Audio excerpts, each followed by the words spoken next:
Well, folk, you know you're in for a treat when you hear that tune, because it's time for another episode of the RecPoker Podcast.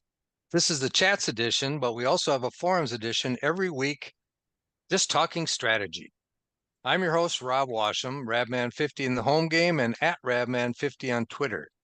We have the best freaking job in the world, talking poker with our friends here on the podcast every Monday night at 7:30 Eastern, live on YouTube. Join us every week for free and win a prize. All right, we're going to be talking to Scott Lum in a moment, but first I have to mention that we're brought to you by Running Aces, the official sponsor of the RecPoker Podcast.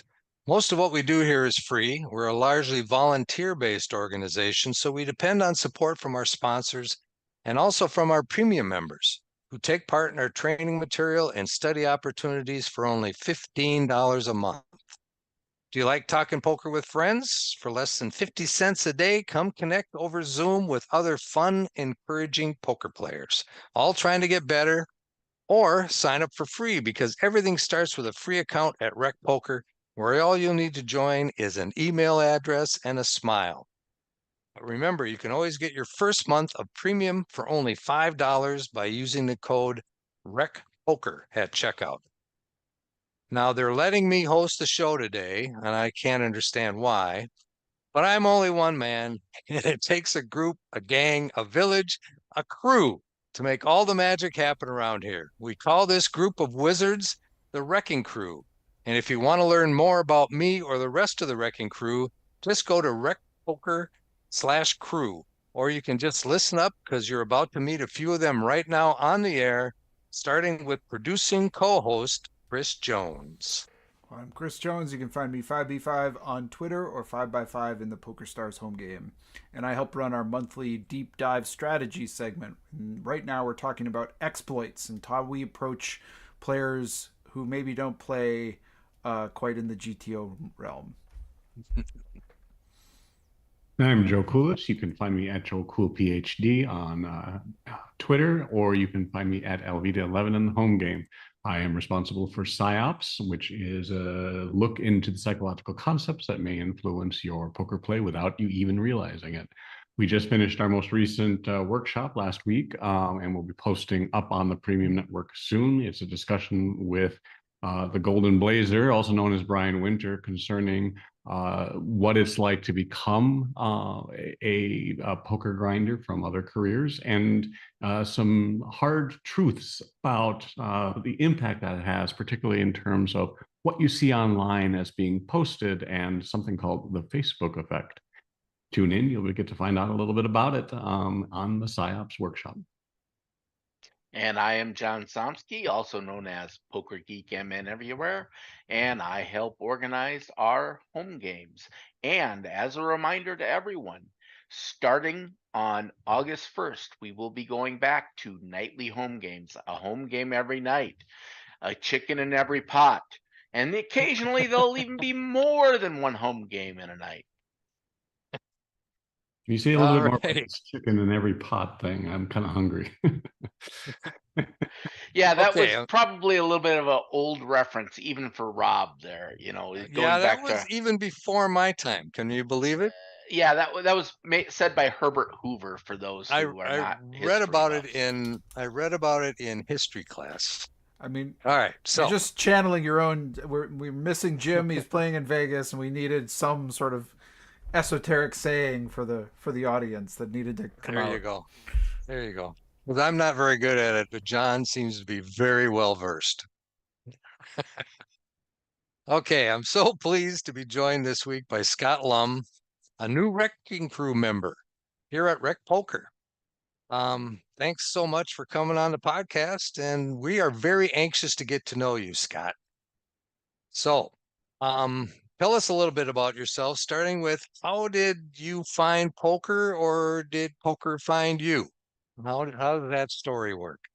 So thanks, Rob. I'm thrilled to be here. I mean, I've been listening to the RecPoker podcast for several years now, and it's at the very top of my list of podcasts. So whenever it comes out, it's the first podcast I listen to, just because the content resonates so well with me. So I started poker probably 25 years ago, 25 years ago.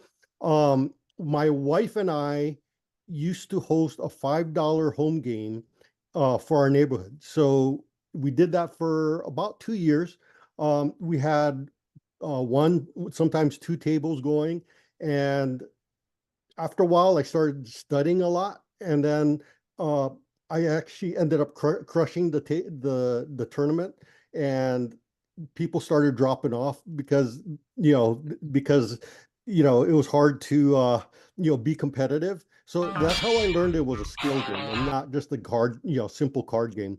So after that, I started playing in a bar league. So my buddy Austin introduced me to a thing called it's a free poker bar league, called Global Poker Federation. It's a local group here in Washington. The company I worked for was a tech company, and we had uh, daily poker tournaments, once every week. So every day of the week, except for the weekends, we would have a tournament from $20 up to $100. And that's really where I got to learn how to play, some serious poker. And because it was a tech company, the engineers that were, that were in it, these are all math guys. So they had as much passion for poker uh, as they did their jobs. So they spent a lot of time, just it's like our own little mini two by two, where they posted daily hand strategies and shared ideas and all that kind of thing. And then I also joined the Eagles Club, so it was just a friendly way to meet a bunch of people, and they have 2 or 3 tables, which I still play. And then I joined another bar league. So we have a great restaurant here in the Pacific Northwest called Buzz In, and they have about 7 or 8 restaurants in the area, and each one hosts one on a different day. So we have daily tournaments, and that's what I play most of the time. And so now that I just recently retired back in December, I've been flying down to Vegas. I flew down 4 times. Just got back from the World Series about a week or two ago, and my wife and I are actually thinking about moving to Vegas. Oh, wow. Wow. That'd be a big move. That sounds like our guy, Monkey System. Keith Brandt also retired in December, and he's been looking for a place in Vegas also. That's So, awesome. another Wrecking Crew member on his way to Vegas, it sounds like. So, Hopefully, you guys aren't bidding against each other. well, I think that maybe you should get together with Keith to make sure you're not looking at the same property and You start bidding each other up. yeah, start bidding each other up and understand, and all of a sudden figure out, oh, wait a minute, that's Keith. Yeah. I mean, I could have continued working. So, I enjoyed the job that I was doing.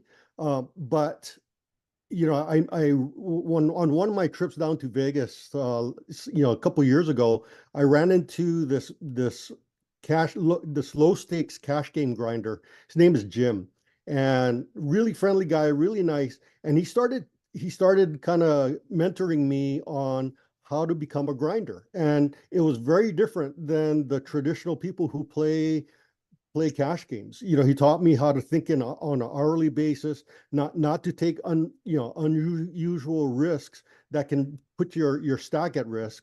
And it was a very interesting way of doing it. And he's been playing 1-3 for 15 years, and he drives a Tesla.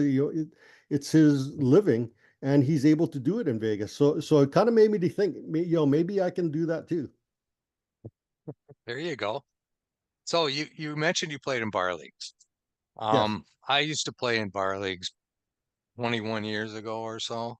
Um, and in my bar leagues, though, it was all free. And because they couldn't actually charge in Minnesota. They couldn't charge you to play poker, but you could play free, and then you'd get a gift certificate for the venue, so you could get a free dinner or something. But I found that the bar leagues were very, very, I mean, the people were just very inexperienced and really didn't know what was going on. And it was always a very turbo structure. So there was a lot of chips flying around. There's a lot of bad play going on. How did playing in those bar leagues help you develop as a player? Yeah, so good question. So I started off in the free bar leagues, and I agree. I mean, the a lot of the people there, they're either beginners or they're just doing it as a social aspect. You know, they come out, they have some drinks, and they support the restaurant, you know, that sort of thing. And so a lot of them are not very serious. But during the pandemic, uh, you know, I started, you know, doing a lot of studying, and because we couldn't play live, we started an online game, which is very similar to the one here we have at RecPoker, which is very competitive. So we continue playing online the way we did in, you know, when we did live. So there were serious players, but we're playing 2 to 3 times a day. So not only did we get to play a lot more poker, but all of a sudden I discovered the HUD and the information that the HUD gives you. And I was able to play with my game, so modify my game to get my stats the way I wanted to, and figure out how to compete against different types of players. So what I actually would do is take the HUD of everybody, put it into a matrix, and then figure out this group of players, I'm going to play this way. This other group of players, you know, they're loose aggressive, I'm going to play differently.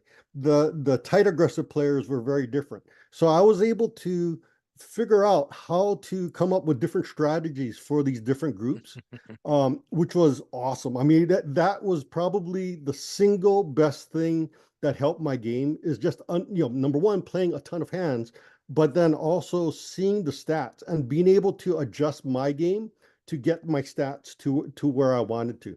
So that was very helpful. And then the other bar league that I'm currently very active in, but the Buzz In group, um, it's a great group of people. We have the buy-ins are between $40 to $100, so it is actually very competitive. So what you would get similar to a casino, but the best part is there's no rake.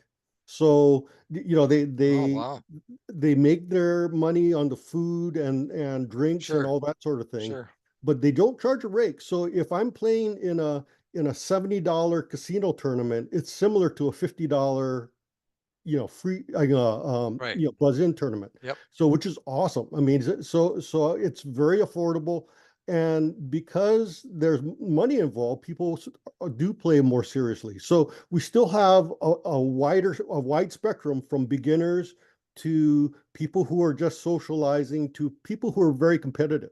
So on Saturday nights, when we have an $80 game, and once a month we have a $100 game, we have people coming from the casinos coming in and playing in our league. So those tend to Uh, get very competitive. so do you find that some of the people that are there for the more social aspect are falling away during those times because they see these sharks coming in trying to steal their money? Not at all. I mean, because what the prize pool gets so big in those tournaments. So first place on a Saturday night can get between $1,500 and $2,000 for first, and then maybe $1,000 for second. So these guys, you know, even the the more beginning players, they have a chance to get lucky and a chance at the big prize pool. And if Sure. they Sure. score one or get to the final table, that funds the rest of the week. That's true. That's very, very true. So you played bar leagues, you honed your chops in looking at HUDs during the pandemic while you were studying poker, and you listened to the Rec Poker podcast. So why did you decide to join Rec Poker as a wrecking crew member? What is your incentive here? What are you looking to accomplish within the Rec Poker group? So there's two things. So I talked about during the pandemic, we played the online poker. The other thing that I did was I held these little online classes. So the little Zoom classes where I taught, the basics of poker to the bar league people. So my kind of goal was to figure out how to take people who treat it recreationally and just get them a little bit better. They don't have to become great poker players, but they just need, if they learn ranges a little bit better and how to be a little bit more aggressive, just some really simple basics, they can increase their win rate. And it was really well received. And it was a lot of fun, but in the process, I tended to learn a lot and it helped my game significantly. So I still kind of do that, but I was looking for a great place to continue that. And Rec Poker is a great place with the blogs, the podcast, and the opportunity to do the video. I thought that was awesome. So, and then the other thing is, when I retired, my background was in digital marketing. So I did content marketing, I did social marketing, and when I retired, I would take a look at the Rec Poker newsletter, and I contacted Jim and said, "Hey, Jim, if you change the headline a little bit, you can probably increase your clicks, and or you're doing this with your social media, video. If you make these little tweaks to it, you can probably get more people to follow you." So I started giving him some tips. So he and I and Chris met a few times, and just to give him some ideas and all that kind of thing. So we were talking about some of the other things that I did in my other job was I created an online training for IT pros and developers, and which became very, very successful. We did video as well as text, and then we created ebooks and all this sort of thing. And so it's all these different things that we're looking at. Man, we could actually do this here at Rec Poker. So Jim said, "Hey, why don't I come on board and join the Wrecking Crew?" Nice.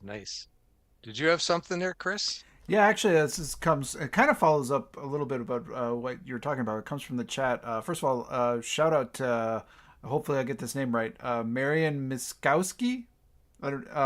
First of all, it says, Scott Lum is a great choice for the crew. I met him in a local bar league north of Seattle, so first of all. But Marian has a question that I think sort of kind of resonates with what you were just talking about sort of bar league players and maybe like how to improve their game. But the question for you was, what are some of the biggest adjustments you've had to make when you sort of move from a bar league setting to some of the larger buy-in tournaments in Vegas and elsewhere? Like, what are some ways in which you're changing the way you're playing those different kinds of fields? Oh, that's a really good question. So when I came back from Vegas a few months ago, I actually wrote a post for our group comparing the different levels of tournaments in Vegas. So you'll have between the $50 and $150 tournament, and how to compare it with the $200, the $200 to $400 tournament, and then the $400 and beyond. And this is not during the series, because the series is completely different. So I tried to think through how can I explain it in a very clear way. And I came up with a model that actually worked really well, even for bar leagues. So if you take a look at the percentage of players that are either beginners or they're just there to play cards, right? And you take a look at the percentage. In a bar league, you probably have between 60 and 80% of people who are there just to play cards. Then as you move into the pay bar leagues, you'll have more people who want to make money. And so they learn the game, they become more skilled. So they pay more attention to the strategy. So not only do they learn how to play their cards better, they're also focused on trying to figure out what the other players are doing, right? So they think through the strategy of the other players as well. And so that percent will change the higher up. So what Rob was asking was, do you find like in the higher buy-ins, like the $80 or 100, that it gets more competitive? And absolutely. So more skilled players come out for that. And then when you go to Vegas, what I find is that when you play in the $100 to $200 range, it's actually very similar to my paid bar league. So the bar leagues that I play in now are very similar to those. But as I move up to like the $400 level, you have some very competitive people. They understand when the board, they understand board textures, and when the board texture doesn't fit the player, and they'll attack them, right? So you have a lot more of those players. So as you go up in buy-in, the percentage of those things change. So the model I created was, so between $50 and $100, it's similar to the free bar leagues, where you have between 40 to 80% of newbies, people who are just playing their hand, that sort of thing. And then as you go up in cost, then you have more skilled players. And then when you go up to $400 and beyond, you have a lot more people. So, one of the models that you're probably familiar with, but not necessarily all rec players, is what they call levels of thinking. So, so if I take those levels of thinking and put it into this model of these tournaments, so you'll have a lot of people in the lower buy-ins that are 0 to 1, level 0 and 1 thinking. You have a lot of people, you have more people in level 2 the higher up you go, and then you have a lot more people in level 3. So if you're not familiar with levels, spend some time. I'll probably write a post on it, in the future. But I've been playing around with that a lot more since I came up with that model, and it started to make a lot of sense. So when I got to the World Series, it was a really quick way to figure out who's at my table, what is the skill level, just by looking at that level. So who are the level 1 thinkers, who are the level 2 thinkers, and how many people at my table, and are they sitting to my right or sitting to my left that are level 3 thinkers, right? So I was able to try to develop my strategy based on those table dynamics. Great. And then another follow-up from Paul here. Paul asks, sort of thinking about those bar leagues and small tourneys, what are some tips you have for somebody who's playing really at that level with a lot of beginners, for particularly Paul's wondering about, how do I increase my win rate against that kind of player pool?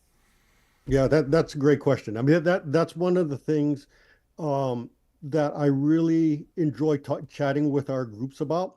There's going to be a large percentage of people who just don't care. I mean, they're there for the social aspect, and that's fine. But there's a lot of money, left that is available if you win, and the game becomes a lot more fun if you have a better win rate. But they're very simple things you can do. So if you did nothing else, if you just did 3 things, you can increase your win rate. So study the ranges. So, get a program like Floptimal and just study your open rate ranges. What that will allow you to do is eliminate the crap hands, and the hands. You start to understand that the hands played in early position, you have to be much tighter versus later, where you can expand your range. So if you can learn the opening ranges, that's the big thing. The second thing is to be more aggressive. So a lot of people in these bar leagues tend to be very passive. So a lot of them tend to be loose passive. So there's a lot of calling stations. So if they just can tighten it down and add some aggression to it. So when they're coming in, if they open raise instead of just limping, that would help their win rate dramatically. So if you can eliminate the open limping completely from your game, that would that would be tremendous, because by open raising, it gives you more ways to win. So it's not just you don't win just because your cards say you win, right? You don't, if you flop a pair, top pair, or you flop two pair, say, oh yeah, I won. By showing aggression, you can actually become much, win many different ways. So you can, flop a great draw, or you can flop, the board can fit your texture because you're raised. You can have a middle suited connector, an ace comes, you continuation bet, and everybody folds, right? Because they don't know what your range is. But by playing aggressively, you can you can win more hands. And So then you're learning, so you're actually learning how to play without making a hand. yes, And that's where I think what you talked about, these passive players, their whole thing is, I want to limp in, I want to see cards that match my cards, I'm going to make a hand and win. yep, And exactly. that's that level of thinking that you're talking about. Exactly. And that for a majority of the rec poker people, that's the level that they're at. They're playing the cards they have. And if they just add a little bit of that aggression, that's all that they really need to do. I got one more follow up from the YouTube. Thanks for that. I think that's great advice for approaching this kind of field, because I think it really is helpful. Kind of two similar questions. Marion and Sharon write in. Marion writes, "You're a big proponent of encouraging women to sit at the table. How would you encourage more women to play live poker?" And Sharon writes, "What can we do to encourage more women to play? As a female player myself, I feel that we are often treated differently." What's your thoughts from bar league to WSOP? In the live arena, because I think we know that the online arena is actually, there are a lot more women playing online. It's the live setting where those numbers fall dramatically. What is it about the live setting, and what can we do to make that live setting sort of more encouraging and welcoming? Well, I think the bar leagues and home games are perfect for women because they tend to be a lot more receptive to everybody who comes out. So whether they're beginning, whether they're a student, regardless of their, who they are, the bar leagues tend to be very receptive to that. So one of the things I do love about the league so much is that there's a sense of community. So we come out to play on a regular basis, so it becomes very friendly. So I know Mary and I know Sharon from these bar leagues and from our home games, but because of the community, it encourages the women to play. So there's a lot higher percentage that I see in the bar league than I would see if I went to just our regular local casino. And especially when you go to Vegas, I mean, it's very few women out there.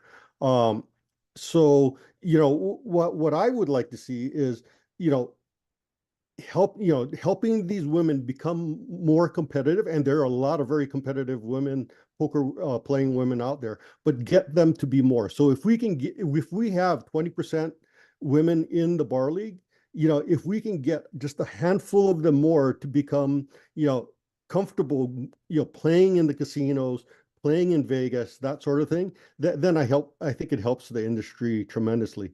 But yeah, I think it's the perfect nurturing ground for women.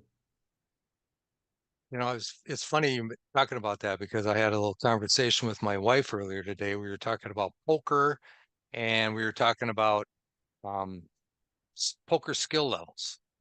And I really feel that in a percentage factor, there are, percentage wise, more of the women that play poker are better than the men that play poker as a percentage of the total population of men versus the total population of women. In other words, the women that play are taking it more seriously and are probably working more towards it, and it's not as much of a recreational type of situation, or just, hey, I'm going to go throw some money around.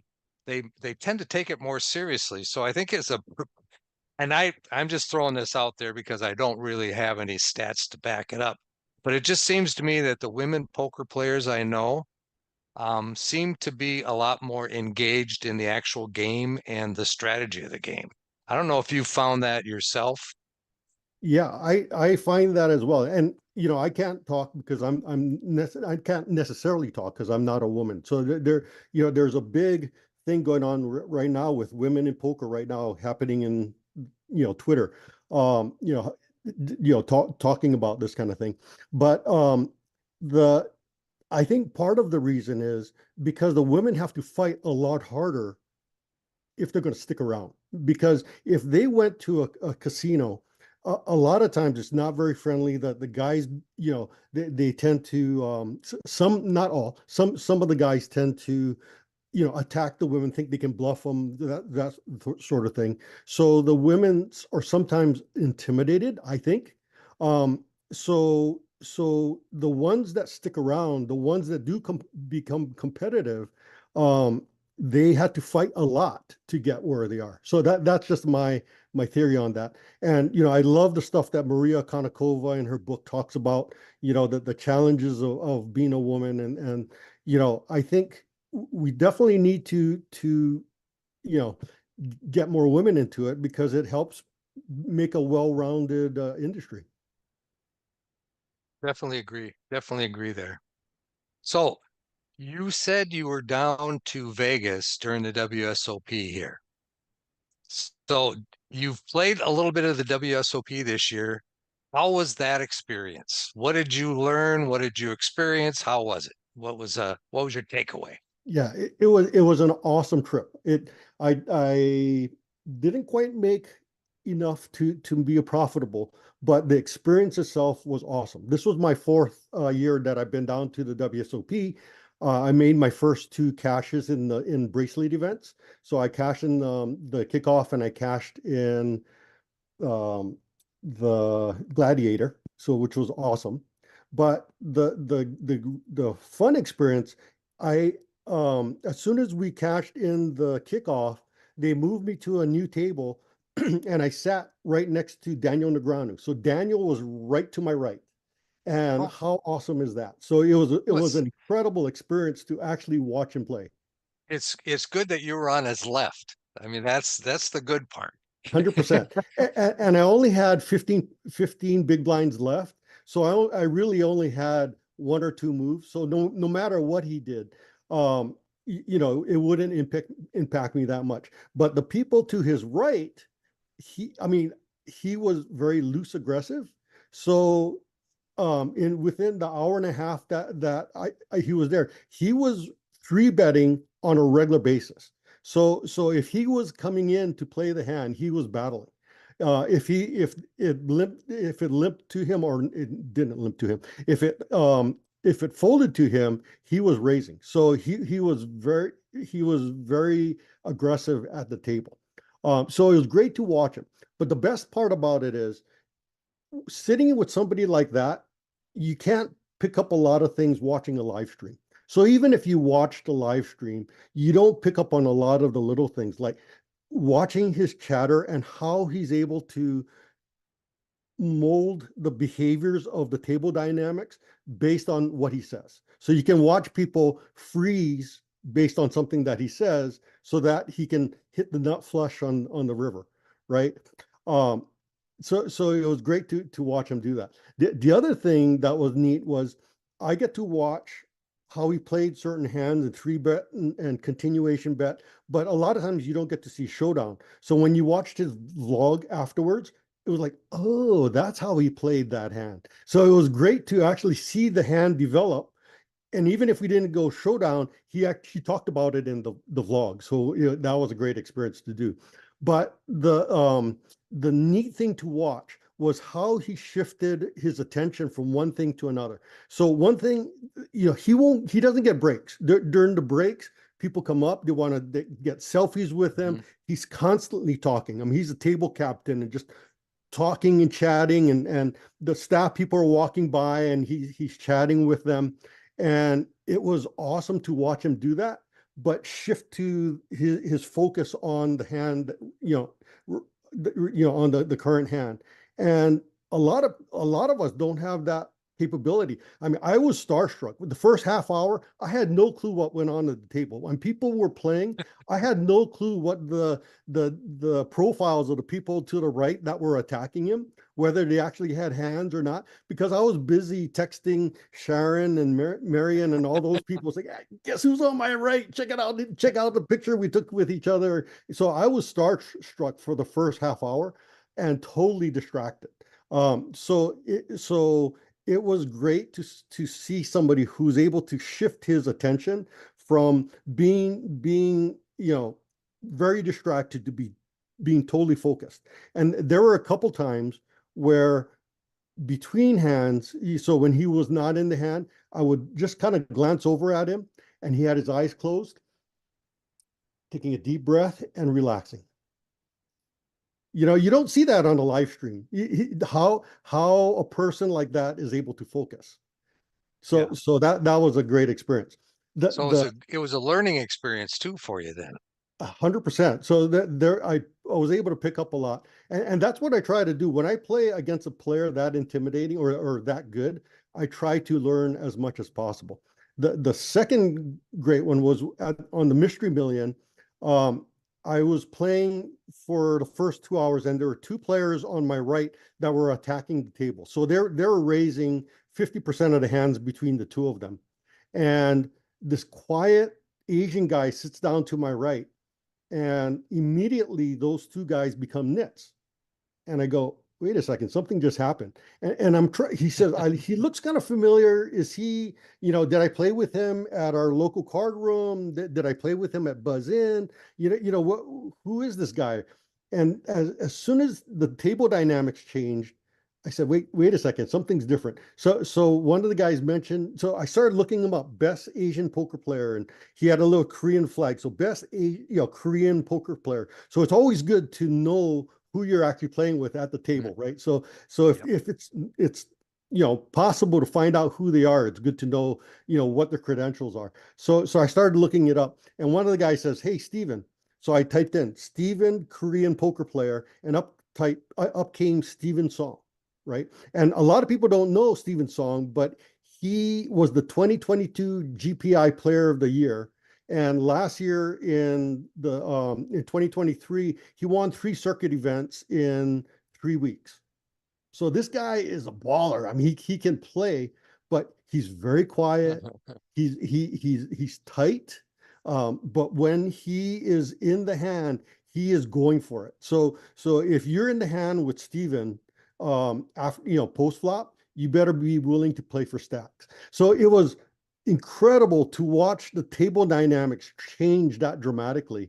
And so I wrote another post for our group, is paying attention to the table dynamics can help you see who to attack and who to avoid. That brings up another thing. While you're playing, do you take notes on the players you're playing with? Is that something that you do normally while you're playing? That's something that I struggle with. So I definitely have a bunch of mental notes on the people that I play with on a regular basis. The reason I write these posts for my group, so it's just a Facebook group that we have for Buzz In. I take, I write these long posts that I just had a guy says, you write these great posts, but I never read them because they're so damn long. And I said, well, the reason I write them is because I have to write notes for myself anyway. So I might as well share it with everybody else. So that's how I do it. So afterwards, I do take a lot of notes, especially so the Steven Song thing became, the importance of really paying attention to table dynamics. So that's how I take the notes. I try not to take notes during the session because what I find that it knocks me out of flow. So one of the things that I try to do, not always successfully, is being very focused at the table. And the ultimate is to try to get into flow states. So one of the things that I spend a lot of time studying is the research on how to get into the zones, that sort of thing. And what I find is when I run deep into a tournament, things just drop off. I mean, I'm not distracted by anything.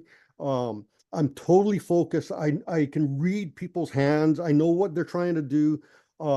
So I'm able to, I know when to bluff. I know when not to bluff, but how do I know that? Right. And it's all the experience that I've developed, but I'm not overthinking things. And it's similar to when I played, racquetball and sports like that, when I got into the zone, it's very similar. So when I find that when I'm most successful in poker, I'm in this flow state. Well, the challenge with that is as soon as you get analytical and start writing your notes, it knocks you out of that. So it's a balance. I try to figure out, do I spend time writing the notes, which are very, very, very valuable, or do I spend time trying to get into that flow state? Very good. Very good response. That's something I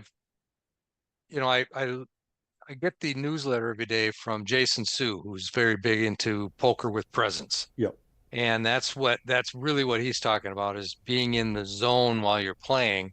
And you find that you don't have to analyze every little thing. It just comes to you.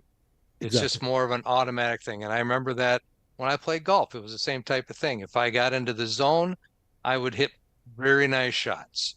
If I got out of the zone and started thinking of other things, then that's when things would go haywire, right? So I really understand that, and that makes a lot of sense. And that would make it more difficult to take hand notes or hand history notes while you're playing. Yep. I got one more question for you. Okay. And before we go into our stake study stack, by the way, anybody in the YouTube chat, we do have our stake study stack coming up. So any names that you have that you want to give to Scott, as we all know what the stake study stack is by now. So think of those names and give us some suggestions in the chat. The last thing I want to really talk to you about before we go into the other things is, what does study look like for you? How do you study? I guess is the basic question. So I consider myself a full-time poker player, not a professional poker player. So I don't make enough money yet to replace the income that I have, but I spend my full time studying and playing. So I read a lot of the books. So I'm reading Daryl Kearney's book on GTO Simplified. I just got his exploitative one. So I have those books, but 50%, I would say more than 50% of my study is on mindset, and the other 50% of that 50% is how to become a better learner. So I focus on not poker related things like how do elite athletes do visualization, or how do they train? So like I'll study like a skier, a downhill skier, and how they do visualization and visualizing the moguls. And I'll create visualizations like that in poker. So if you look at the forum, I think it was about a year ago, I posted something about how to crush with pocket jacks. And it started off just as a thought experiment of these two players were saying, I hate pocket jacks. Pocket jacks are the worst. And I said, what are you talking about? The top 10 hand. What would you rather have? Pocket jacks for every hand for the rest of your life, or any random hand? And they said, oh, any random hand. And I said, that's crazy. So it created this thought experiment for me of, what if you had pocket jacks for the rest of your life? How would you play? So what would you do pre-flop? What would you do when you're out of position? What would you do when you're out of position? And just mentally running that through my head for weeks on end. Like when I'm in the shower, when I'm gardening, when I'm driving, I would think through this process. And then I realized that's visualization. I mean, that's what the football players do when when they practice their plays. They go in the mental rehearsal over and over and over again. And that's basically what I created. So I created, by accident, I created this little exercise that I posted up onto the RecPoker forums. But then, so now when I'm studying something like GTO, or creating balanced ranges or three betting, I will create a bunch of visualizations on how to three bet out of position. What would I do? How would I three bet when I'm in position with an aggressive player, from the big blind? What would I do? So I create these mental exercises that I can repeat over and over and over again. So it's that repetition that I don't play since I don't play online anymore. It's that repetition that I don't have there, but I can do it mentally. So I practice a lot of that. I'll study a lot of other things like uh, philosophies, like the productivity philosophy of Kaizen in the Japanese side. And I showed you this chart that I'm creating for goal setting called the Harada method that Sohei Otani used. And I'm focusing a lot of my attention on creating a lot of my goals around these different things that are not specifically poker focused, but I'm trying to, exercise a lot of these different philosophies. And then what I call them, creating learning containers that I can plug in these different things from poker. So when I'm studying table dynamics or I'm studying profiling, I can plug into these different learning containers. Oh, it sounds like a lot. Sounds like a lot more than I'm doing. I'll tell you that right now. Well, it's a lot easier. So it's a lot right now because I'm learning how to learn, right? Once I learn sure. all these different things, then I'll have all these containers that I can just plug into, right? So creating a visual set of visualizations for three betting becomes very easy because I've done it a few times with a bunch of other things. What do you have, Chris? Oh, I've got a follow up from the YouTube, but I think that you didn't quite answer the question, but I think you almost did when you described this. But I'm going to ask the question anyway, and we'll see if those roads converge. Paul asks, if I go to Vegas and play in bigger buy-in tournaments, what are some adjustments I should make to my game? I fear I'm going to get 3-bet every time I open, and I won't have a plan. Do I just tighten my range? I don't want to just start playing nitty, as that can be easily exploited. Yeah, that's actually really good. Yeah, so we covered a little bit of it. Before I went to Vegas this time, there are a bunch of things I studied. There are a lot of things I could have studied, but we're all unrelated. So what I did, I focused on this column of content. So I studied how to profile players, how range-based thinking. So I spent a lot of time in Floptimal. I paid for their premium service to study the three betting ranges and all that kind of thing. And not only how I play it, but how my opponents will be playing it, and what they'll try to be attacking me with when they're on the button, right? And I'm in the big blind. So I'll focus on the different profiles, how aggressive they are, how loose they are, the range-based thinking, the table dynamics. So who are the people playing to my left? Who are the people playing to my right? And then creating exploitative strategies based on those things. So they're all kind of related when you take a look at it. And when I was there, it worked out really well because because it helped me to understand and feel comfortable at the table that my ranges were within a good area. And if people are attacking me, they're attacking me against my strong range, right? And if I have a bluffing balance range, then I can just let it go. So, and the key to that is becoming comfortable. So the first few times when I got attacked by a very aggressive, very well skilled player, it was very intimidating. But after a while, I was like, oh, I know what they're doing. They're doing this, right? And once you see this happening a few times, you develop a level of comfort that you come to expect it. So when you see a level 3 thinker, coming in and attacking because the board all of a sudden became very flushy, you kind of know what to do based on the strength of your hand. Yeah, and I love what you said earlier in combination with that about the kind of the visualization thing. When Paul writes, "I fear I'm going to get 3-bet every time and I won't have a plan."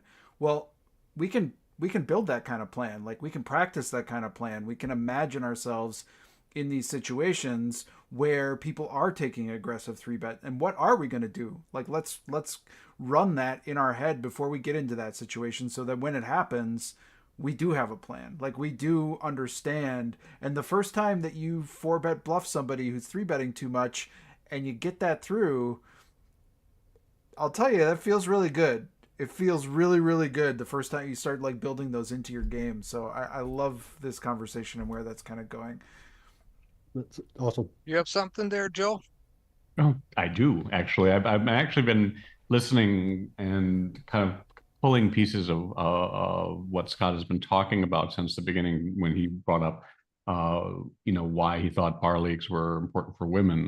The throughput to all of this is really a concept I talk about as fluency or automaticity. When you get in the zone, it's really a matter of the fact that you have had so many repetitions of something that it just happens automatically. When you see jacks, you're going to do whatever your play is. You're not going to be thinking about it. You're not going to be trying to figure out what you're supposed to do. And the vast majority of poker decisions actually should be pretty automatic, particularly pre-flop.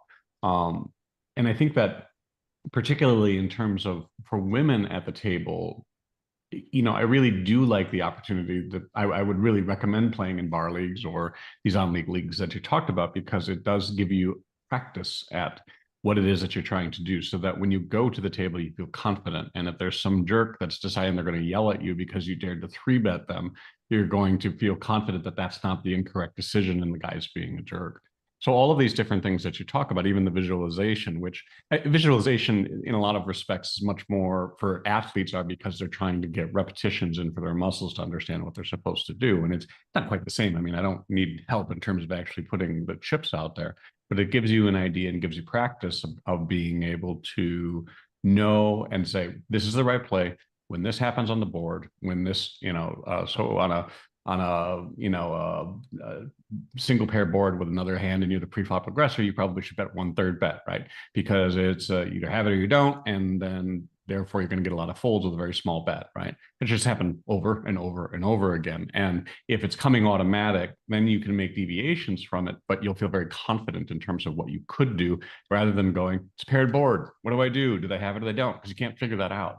But you know that the repetition will get you there. So I think that there's a lot of good things in terms of how you're approaching, bringing these concepts in to massed practice across multiple different places, and then taking it into the most difficult place, which is going to be the casino, where most people are less friendly than they would be at, say, a bar league or on a rec poker or a recreational poker online league. So I think there's a lot of good information that's coming from you.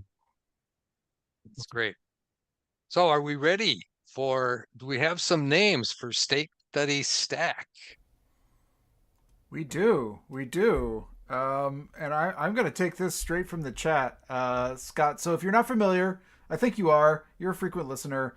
I'm going to give you 3 names. You're going to pick one that you want to stake in a poker tournament or cash game, one that you would like to study with, and one who you would just really like to take every single last one of their chips. And you're going to get 3 RECing Crew members from the chat here. So welcome. This is a trial by fire. We like to, welcome you in and then create some enemies along the way. So your 3 names are Joe Kulas, Jim Reid, and Kim Kilroy. Yeah. So I would stake him. She has a very good record, so I would love to stake her. I would love to study with Joe just because I'm a mindset guy too. I love it.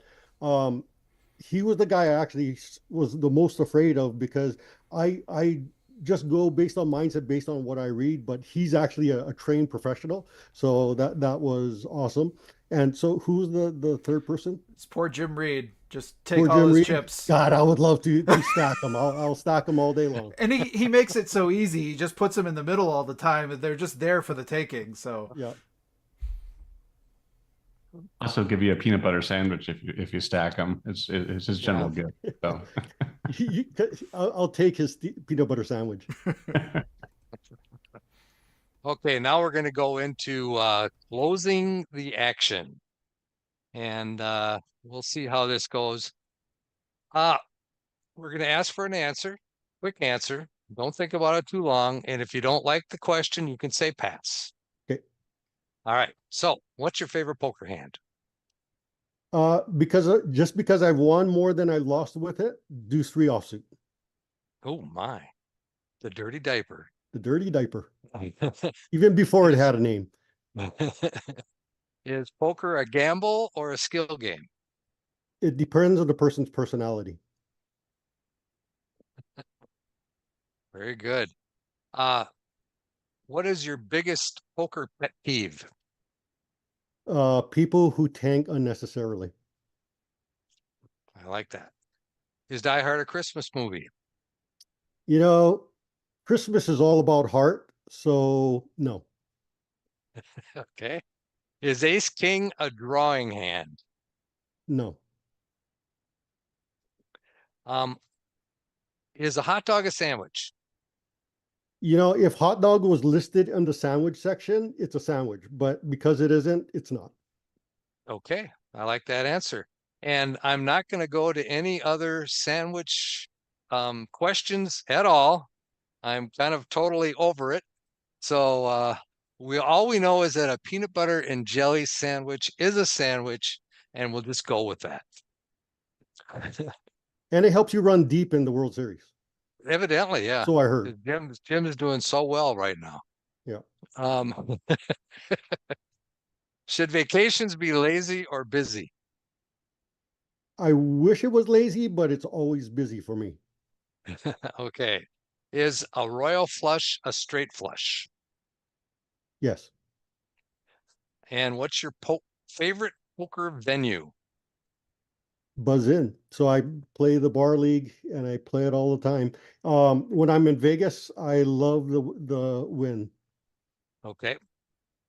I hear that a lot. You know, I've never played there, so I Yeah. guess I got to get there next time I'm in Vegas. But I take with the one caveat to that, I do the best at the Orleans. So I like the venue at the Wynn, but I play the best at the Orleans. All right. Yellow light, slow down or speed up? Speed up. What is your favorite family holiday meal as a childhood, in your childhood? Well, I grew up in Hawaii, so almost any big potluck is fantastic. So Thanksgiving, Christmas, everybody brings it's a potpourri from all over the world. Not Okay. spam. Not spam? Oh, I love spam. Yeah, so we constantly have a set of spam in our in the refrigerator all the time. Okay. Are you pro chop or no chop? Depends on the depth. So if it's shallow stacks, I'm pro chop. If we're deep stack, I'm no chop. I like that. And who is your poker nemesis? Zach Gergen. So he's a little guy that we play at Buzz In. I keep trying to bluff him with the deuce three, and he always calls me down. Okay. Now, last question. Looking back on your life, what's one thing you would do differently? I would have. I was in sales for 20 years. I would have jumped into marketing, which was my passion, a lot sooner. And so it just basically follow your passion. Oh, I love that. I love that. All right. Thanks a lot for coming on and sharing your journey with us, sharing your experiences with us. This has been absolutely great. Stick around because now we're going to go to John Somsky, who's going to talk about the home game results. Yes, I am. And we have on July 17th, Digging Eight Graves got his first nightly victory for the year. Micmac 1024, Virginia Neely got her first nightly victory for the year. Captain Walleye got his first nightly victory for the year. Bet33, Kim Kilroy won the daily mixed event for the second time this year. Now, this was the wrong event. Again, this is the second time I've done this. It was supposed to be stud high-low, and it was Raz. So just pretend like, the high hand won half the pots on that one. It has been fixed for this following Wednesday, so we will have at least one practice event before our July series. Lars opening, George Borden got his 4th international victory for the year. Osloburger, Tron Vidar Stensby got his 2nd international for the year. And Mike B, 172, Mike Bayer, won the LPP event for the second time this year. So he can contact info at rec.poker for his free month at Learn Pro Poker. Point of clarification. Does a John mess up tournament that you win, does that count as an asterisk tournament? No, because we were supposed to have one. It happened to be the wrong format. All right, so I don't think that quite counts as an asterisk. I mean, half the tournaments would be asterisk tournaments if you really want the asterisk to be that elusive. It's one of those exactly. It's really hard to obtain. So exactly. Okay, if it's just me making a mistake, that'd be like a dime a dozen. Fair. Hey, John, these were June's results, right? Or were you predicting what was going to happen in July, on July 17th? Oh yeah, these were June results. Maybe I was getting confused with July because this is the practice event for the July mixed event series. I was just writing down who was winning. I was going to start taking, from what occurred. No, unfortunately, I do not know how to predict the future yet. Otherwise, I would be much richer than I am. Yeah, they probably wouldn't recognize it at the sports book anyway, so you probably couldn't get any money on any action that way. No. Maybe some peanut butter sandwiches from Jim. That's about probably. Okay, does anybody have anything else? I just want to point out that similar to Scott, that the first time I had John Somsky on my left playing, I was very excited and I couldn't play at all. So I know exactly what he's experiencing when he's done that. Of course, the first time I did play John, I did stack him with queens over jacks, but that's something different entirely. It was just luck. I mean, who hasn't though, right? Well, that's fair. Well, yeah. Well, yeah. I haven't. I mean, John typically stacks me every time I'm at his table, so I don't know how that works. Fair. I'm starstruck just being on this panel.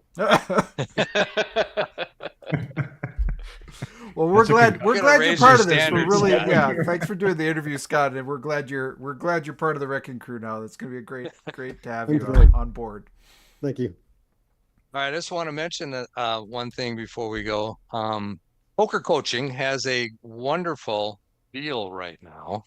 The sale ends today, so if you've been thinking about joining the pokercoaching.com site, go to the RecPoker website and go to our resources and go to our Learning with Partners, and you will be able to sign in and get a nice bonus by using the code RecPoker. So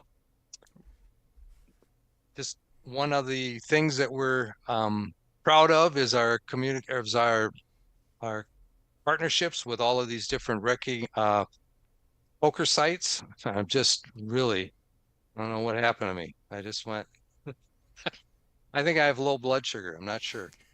Anyway, check out the Poker Coaching. It's got a great discount ending today. So get on that today. Anything else, gentlemen, before we call it a day? All right. So now,